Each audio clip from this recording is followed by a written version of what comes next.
We started in 2007 with sort of a post-mortem on PlayStation 3, what worked and what hadn't worked. By 2008, I know that seems like a long time ago, but by 2008 we were already in very heavy design work for PlayStation 4.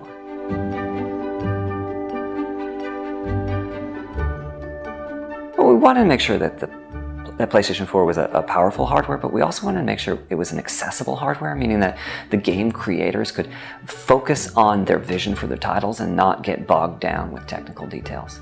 And I think we did succeed in making a console that is quite easy to develop the games for. And that's reflected in the launch lineup. I think we have the strongest launch lineup of any PlayStation console with PlayStation 4.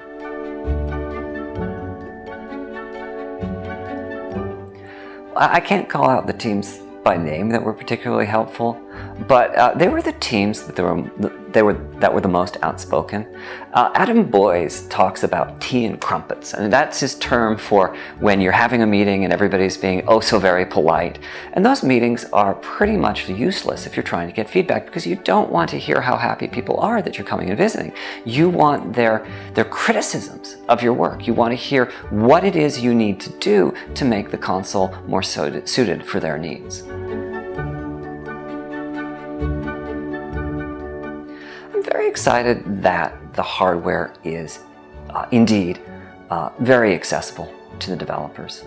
Because it's got a familiar architecture, we're now seeing a whole bunch of indie titles coming over from the PC world, which if it had been something much more complex to deal with, I don't think we'd be seeing.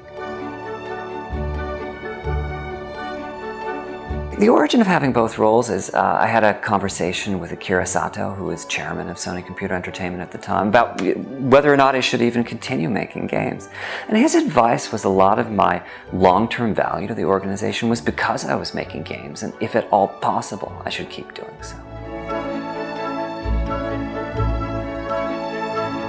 Well, certainly it was a lot easier to make Knack than it would have been on other platforms. I think we saved about a year from our development as a result of doing it for PlayStation 4. As for what specifically is next-gen about the title, the character is based on a 5,000 object physics simulation. I'd say that's probably the most PS4-focused feature in the game. So when we started making Knack, the idea was that the character would be an effect. We wanted to have something that would be truly international. And I noticed through working on Crash and Ratchet and Jack and Spyro that when a character is made, it tends to have that feeling of the country where it came from. And so by having Knack be something different, like the character you see built out of the parts, we could get around all of that and make a character that would seem familiar no matter what country it was in. We really had two targets with the game. One was core gamers looking for an old school challenge, people who had played and enjoyed Crash Bandicoot or Sonic the Hedgehog back in the day. And those are brutally difficult games. Crash Bandicoot, despite its two-button control scheme, was very, very difficult to finish. So we knew that on a hard difficulty setting, Knack needed to be a tough game to beat. The other audience we were going after was light or beginner players. I knew that there would be quality core games at launch, Killzone and the like for that predominantly male core gamer, but I just wanted to make sure there was something for the rest of the family, sons, daughters, spouses, and the like. As a gamer, I have a weakness for JRPGs. Recently though, I've been going through the back catalog of the smaller titles. I was playing Limbo, and alternating that with big stuff. Right now I'm about 3 hours into The Last of Us.